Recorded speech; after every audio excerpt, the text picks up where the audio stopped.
आज हम स्टार्ट कर रहे हैं अपना पहला टॉपिक जो है हमारा हार्मोनल साइटोलॉजी स्टडी।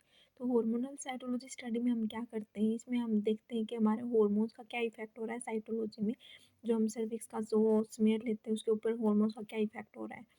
तो इसके मतलब किस किस कंडीशन में हम हार्मोनल साइटोलॉजी करते हैं, तो उसकी इंडिकेशन दे रखे हैं। सबसे पहले हमारे पास आता है असेसमेंट ऑफ ओवेरियन फंक्शन। मतलब जो ओवेरियन फंक्शन है उसकी हम असेस करते हैं कि किस टाइप से उसका फंक्शन चल रहा है। तो इसके ओवेरियन फंक्शन में किस किस कंडीशन में मतलब अबनॉर्मलिटीज हमें दिखाई दे सकती हैं।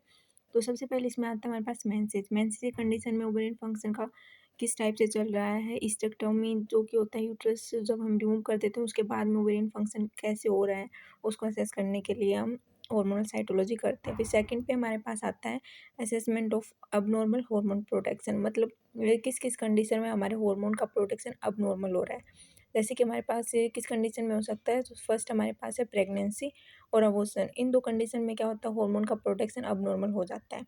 तो थर्ड वन हमारे पास आता है प्लानिंग फॉर हार्मोनल थेरेपी। तो हार्मोनल थेरेपी करने से पहले भी हम हार्मोनल साइटोलॉजी करवाते हैं ताकि हमें पता चल जाएगा कि कौन सी कंडीशन, उस कंडीशन के हिसाब से हम आगे का अपनी थेरेपी स्टार्ट कर सकते हैं। ओके।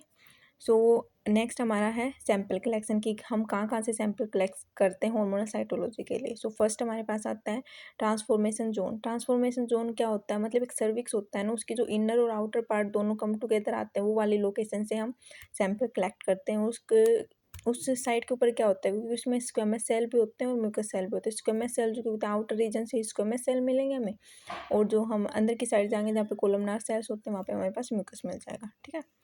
फिर सेकंड हमारे पास आता है aspiration of vaginal cervical secretion from posterior vaginal fornix. मतलब इसमें हम एस्पिरेट करते हैं फ्लूइड को, वेजाइनल और सर्वाइकल जो सिक्रेशन होता है उसको एस्पिरेट करेंगे। ठीक है। फिर थर्ड हमारे पास आता है स्क्रैपिंग भी कर सकते हैं वेजाइनल वॉल से, जो कि मिड थर्ड पार्ट जो होता है वहाँ से हम इसकी स्क्रैपिंग करके वहाँ से हम सैंपल ले लेंगे। ओके। फिर इस जो सैंपल लेंगे हम, उसमें स्मेयर बनाएंगे। तो स्मेयर में हमें कौन कौन सी सेल्स दिखाई देंगी, तो फर्स्ट हमारे पास आते हैं सुपरफिशियल सेल्स भी दिखाई देंगे, उसमें इंटरमीडिएट भी, पैराबेजल भी, बेजल भी, और इसके अंदर एंडोसर्वाइकल सेल्स भी दिखाई देंगे, क्योंकि जो अंदर वाला पार्ट है उसकी भी स्क्रिपिंग से वो वाली सेल्स भी हमारे पास आएंगी। और इसमें सबसे मोस्ट इंपॉर्टेंट है कि इसमें हम एंडोमेट्रियल सेल्स भी दिखाई देंगे, जिसको एक्सोडस बॉल भी बोला जाता है। क्योंकि मेंस्ट्रुएशन के टाइम पे क्या होता है, जो एंडोमेट्रियल जो लाइनिंग होती है यूट्रस की वो भी सेड ऑफ होती है, तो उस कंडीशन में एंडोमेट्रियल सेल्स भी हमारे पास दिखाई देंगी। और अगर ये सेल्स हमें दिखाई दे रही हैं तो मतलब हमारे पास जो मेंस्ट्रुएशन साइकिल का वो 6th और 10th डे चल रहा है। ओके। इसके बाद हम देखते हैं कि हॉर्मोन्स का क्या रोल है हार्मोनल साइटोलॉजी में। तो इसमें अलग अलग टाइप के हॉर्मोन्स आते हैं, जिसमें से फर्स्ट हमारे पास एफएसएच जो कि है फॉलिकल स्टिमुलेटिंग हार्मोन। ये क्या करता है कि जो फॉलिकल को स्टिमुलेट करता है, मतलब उसके मैच्योरेशन में हेल्प करता है। तो ये जो हार्मोन है वो कहाँ से रिलीज होता है, वो पिट्यूटरी ग्लैंड से रिलीज होता है। तो इसका काम क्या है, ये प्रोलिफरेशन करवाता है ओवेरियन फॉलिकल्स की, और एस्ट्रोजन हार्मोन को भी ये सिक्रेट करता है। और इसके साथ इसका फंक्शन बता दिया गया है कि प्रोलिफरेशन ऑफ जो एंडोमेट्रियम की जो लाइनिंग होती है, मतलब जो प्रेगनेंसी के टाइम पर एंडोमेट्रियम की लाइनिंग को हमारे पास ये अच्छे से प्रोलिफरेट करवाता है। ठीक है। अब एलएच आता है। एलएच होता है ल्यूटिनाइजिंग हार्मोन। ल्यूटिनाइजिंग हार्मोन का क्या काम होता है, ये ओव्यूलेशन में हेल्प करता है। तो ये हार्मोन भी कहाँ से रिलीज होता है, पिट्यूटरी ग्लैंड से रिलीज होता है। इसके एक्शन में हमारे पास आ जाएगा, ये ओव्यूलेशन करवाता है। और अगर हमारे पास एलएच हार्मोन हमें दिखाई दे रहा है, मतलब एलएच हार्मोन का टेस्ट के बाद में हमारे पास दिखाई दे रहा है कि एलएच हार्मोन भी है उसमें, तो ये क्या रिप्रेजेंट करता है कि सिक्रेटरी फेज चल रहा है मेंस्ट्रुएशन का। ठीक है। और इसका फंक्शन क्या है, प्रोजेस्टेरोन हार्मोन को रिलीज करवाता है, जो कि प्रेगनेंसी हार्मोन होता है, जो प्रेगनेंसी को स्टेबलाइज करता है। ठीक है। अब इसके इन्वेस्टिगेशंस में हम क्या क्या कर सकते हैं, हार्मोनल साइटोलॉजी में हम क्या क्या इन्वेस्टिगेट कर सकते हैं। फर्स्ट हमारे पास होता है day 1 to day 5। Day 1 to day 5 क्या होता है, सेट ऑफ मेंस्ट्रुएशन होता है, जिस टाइम पे मेंसेस स्टार्ट होते हैं। उस टाइम पे हम अगर स्मेयर लेते हैं तो उस टाइम पे हमें क्या क्या दिखाई देगा। तो सबसे पहले हमारा ब्लड दिखाई देगा। First of all desquamated endometrial cell दिखाई देंगी, क्योंकि हमारे पास ये सेड ऑफ हो रही है। ठीक है। इन्फ्लामेटरी सेल्स भी दिखाई देंगी, जो कि डब्ल्यूबीसी होते हैं। और इसके साथ साथ स्क्वेमस सेल भी दिखाई दे सकते हैं। और इसमें क्या होता है, सबसे ज़्यादा इंटरमीडिएट सेल जो होंगे वहाँ पर इंक्रीज अमाउंट में हमें दिखाई देंगे। ओके। देन उसके बाद में हमारे पास आता है, अगर डे 6 टू डे 14 चल रहा है, तो ये हमारे पास कौन से फेज को रिप्रेजेंट करता है, जो प्रोलिफरेटिव फेज होता है उसको रिप्रेजेंट करता है। और इसमें क्या होता है, हमारे पास जो एस्ट्रोजन होता है वो हमारे पास इंक्रीज मिलता है। तो इसमें हमें क्या क्या देखने को मिलेगा, इसमें एंडोमेट्रियम सेल्स दिखाई देंगी जो कि क्लस्टर में होंगी। और इंटरमीडिएट स्क्वेमस सेल होंगी और इसमें सुपरफिशियल सेल जो होंगी प्रोडोमिनेंट होंगी, जो कि रिप्रेजेंट करता है कि डे 12 टू डे 14 चल रहा है साइकिल का। इसके साथ साथ इसमें म्यूकस प्लेक्स सेल भी दिखाई देंगी, जो कि क्योंकि म्यूकस का प्रोलिफरेशन करवा रहा है, कौन सा हार्मोन, एस्ट्रोजन करवा रहा है। तो इसमें हमारे पास फर्न लाइक पैटर्न दिखाई देगा, जो कि रिप्रेजेंट करेगा कि म्यूकस प्लग है। और म्यूकस प्लग किसको रिप्रेजेंट करता है कि डे 6 टू डे 14 चल रहा है मेंस्ट्रुएशन का, ठीक है। और इसमें स्मॉल मैक्रोफेजेज भी दिखाई देंगे, ओके। इसके बाद में आता है डे 14 टू डे 28। ये कौन से फेज को रिप्रेजेंट करता है, ये सिक्रेटिव फेज को रिप्रेजेंट करता है। और इसमें हमारे पास सिक्रेटिव फेज में क्या होता है, प्रोजेस्टेरोन बहुत ज़्यादा इंक्रीज हमें मतलब इंक्रीज होता है, क्योंकि ये प्रेगनेंसी को स्टेबलाइज करवाता है ना, उस केस में होता है। तो इसमें क्या होता है, हमें दिखाई देगा कि इंटरमीडिएट स्क्वेमस सेल दिखाई देंगी, जो कि साइटोप्लाज्मिक फोल्डिंग्स में मतलब स्क्वेमस सेल के अंदर जो साइटोप्लाज्म होता है उसकी फोल्डिंग्स दिखाई देंगे हमें। और इसके अंदर वेरी फ्यू सुपरफिशियल सेल दिखाई देंगे। और इसके साथ साथ इसमें नॉर्मल वेजाइनल फ्लोरा जो होगा वो भी इंक्रीज हो जाता है। तो जो फीमेल होती है उसकी जो सर्विक्स होते हैं उसके अंदर जो वेजाइना जो होती है उसके अंदर नॉर्मल वेजाइना फ्लोरा कौन सा होता है, लैक्टोबैसिलस होता है। तो इसके अमाउंट हमारे पास इंक्रीज कर सकते हैं, ठीक है। अब प्रेगनेंसी के टाइम पर हार्मोनल साइटोलॉजी में हम क्या क्या देखते हैं। सबसे पहले में क्या होता है, प्रेगनेंसी के टाइम पर प्रोजेस्टेरोन हमारे पास ज़्यादा अमाउंट में मिलता है। और इस कंडीशन में क्या क्या मिलते हैं, इंटरमीडिएट सेल्स भी दिखाई देंगे।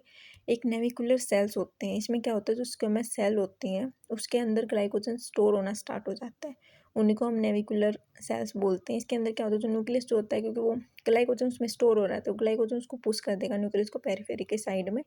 और अगर हम इसको स्टेन करते हैं, जैसे कि एलबीसी करवाते हैं या फिर पैप स्टेन करते हैं, तो उसमें हमारे पास ग्लाइकोजन स्टेन नहीं लेगा, क्योंकि ग्लाइकोजन की इससे स्टेन नहीं होती, ग्लाइकोजन पास इनसे स्टेन लेता है। तो उसके अंदर स्पेस सीन होगा हमारे पास स्टेनिंग के टाइम पे और न्यूक्लियस पेरिफेरी के साइड में दिखाई देगा, ठीक है। अब प्रेगनेंसी के टाइम पे जो ट्रांसफॉर्मेशन जोन होता है वो नीचे की तरफ शिफ्ट हो जाता है। तो इसके टाइम पे हमारे पास एंडोसर्वाइकल सेल्स भी इसमें बहुत ज़्यादा दिखाई देंगे हमें, है ना। देन हमारे पास आता है मेनोपेज में। मेनोपोज की कंडीशन में हमारे पास क्या क्या होता है। जो सबसे पहले मेनोपोज होता है क्या, मतलब मेंसेस आने बंद हो जाते हैं, 1 साल से ज़्यादा हो रखा है तो मेनोपोज कंडीशन हो गई। तो मेनोपोज के अंदर भी 2 टाइप की कंडीशन होती है, एक होती है अर्ली, एक होती है लेट। अर्ली में क्या होता है, मतलब जैसे कि जो इरेगुलर पीरियड्स हो गए, फ्लो कम हो रहा है, ज़्यादा हो रहा है, मतलब ईटिंग कंडीशन की वजह से, स्ट्रेस वगैरह की वजह से वाली कंडीशन आ रही है, 2 मंथ नहीं आए, 3 मंथ नहीं आए, इस टाइप की कंडीशन में अर्ली मेनोपेज होगा। इस कंडीशन में क्या क्या दिखाई देंगे, स्मेयर में पैराबेजल प्रोडोमिनेट होगा, सुपरफिशियल और इंटरमीडिएट जो सेल होंगी वो हमारे पास कम अमाउंट में हमें दिखाई देंगे। फिर आता है लेट। लेट को हम एडवांस और एट्रोफिक मेनोपोज भी बोलते हैं। इसमें क्या होता है, जो सेल्स होते हैं वो डिस्ट्रैक्शन उनका स्टार्ट हो जाता है, डेड होनी स्टार्ट हो जाते हैं। तो हम इसका स्मेयर तैयार करेंगे तो उसमें हमें कुछ भी दिखाई नहीं देगा। इसमें हम वेरी फ्यू पैराबेजल सेल्स दिखाई दे सकती हैं, डिजेनरेटिंग सेल्स दिखाई देंगी क्योंकि डिजेनरेट हो रहा है और म्यूकस के साथ होंगी, जिसको हम बोलते हैं ब्लू ब्लॉक्स, क्योंकि ब्लू कलर की दिखाई देती हैं, ठीक है। और इसके साथ साथ हमें डर्टी ग्रेनुलर डेब्री भी दिखाई देगा, क्योंकि सेल्स हमारे पास डिजेनरेट हो रही हैं तो एक गंदा सा डेब्री बन रहा है, ओके। तो इसके बाद हम करते हैं वेजाइनल मैच्योरेशन इंडेक्स। इसमें क्या होता है, ये हमारे पास क्या हमें बताता है, it is the percentage of squamous cell. Squamous cell के अंदर सुपरफिशियल भी आ गए, इंटरमीडिएट भी आ गए, पैराबेजल भी आ गए, बेजल आ गए, जो कि डिवाइड करते हैं हम 100 सेल से, जो कि काउंट करते हैं हम एक्सफोलिएटेड एपिथेलियल सेल। मतलब जो भी हम स्मेयर लेते हैं उसमें हम सेल्स काउंट करते हैं, 100 सेल्स में से हमारे पास कितने सुपरफिशियल है, कितने इंटरमीडिएट है, कितने पैराबेजल है, कितने बेजल है, ठीक है। अब इसकी रीडिंग हम कैसे लेते हैं, जैसे कि अगर हमारे पास जो ग्राफ है हमारे पास शिफ्ट टू राइट होगा, राइट शिफ्ट हो रहा है, मतलब रेशो हमारे पास बढ़ रहा है, रेशो बढ़ रहा है तो मतलब जो स्क्वेमस सेल हमारे पास बढ़ रही है, तो सुपरफिशियल सेल्स हमारे पास इंक्रीज हो रही है। और सुपरफिशियल सेल किसके इन्फ्लुएंस में इंक्रीज हो गया, एस्ट्रोजन का जो लेवल इंक्रीज होगा तब होगी, है ना। अगर हमारे पास वो शिफ्ट टू लेफ्ट हो रहा है, मतलब ये मेनोपॉज हो रहा है, एट्रोफिक फेज हो रहा है, क्योंकि जो सेल्स है वही हमारे पास उन्हीं का रिस्ट्रक्शन हो रहा है तो वो हमारे पास शिफ्ट टू लेफ्ट होगा। अगर शिफ्ट टू मिड जोन हो रहा है तो मतलब प्रोजेस्टेरोन इफेक्ट की वजह से वो मिड जोन में रह रहा है, ठीक है। अब ये एक्स्ट्रा है, इसमें क्या होता है, इन्फेक्शन। इन्फेक्शन के केस में इन्फेक्शन किस कंडीशन में होता है, मतलब किन किन एजेंट्स की वजह से होता है, जैसे कि ट्राइकोमोनास वेजाइनलस करता है, कैंडिडा की वजह से भी इन्फेक्शन होता है। तो ट्राइकोमोनास वेजाइनलस के मतलब किस शेप का होता है, पेयर शेप का होता है ना। तो और हमारे पास इसके अंदर सबसे पहले इसका इंडिकेशन क्या है कि ग्रीनी डिस्चार्ज होता है इसका, ठीक है। कैंडिडा, कैंडिडा में क्या होता है, कर्ड लाइक डिस्चार्ज होता है, इसमें स्पोर्स दिखाई देते हैं, इसके जो राउंड होते हैं और हाइफे भी दिखाई देते हैं। इसके ट्रीटमेंट में हम एंटीफंगल दे सकते हैं, हाइजीन कंडीशन हमें रखनी चाहिए, वाटर इनटेक बढ़ा देते हैं। और एक ऐसी कंडीशन जिसमें फर्मेंटेड फूड जो होते हैं वो हमारे पास रिकमेंड किए जाते हैं, क्योंकि जो नॉर्मल फ्लोरा है, जो वेजाइनल नॉर्मल फ्लोरा जो कि लैक्टोबैसिलस है, उसको रिस्टोर करके रखना है। तो फर्मेंटेड फूड खाएंगे तो हमारे पास उसे रिस्टोर हो गया ना। तो ये हमारे पास टॉपिक खत्म हो जाता है हार्मोनल साइटोलॉजी स्टडी का। Thank you.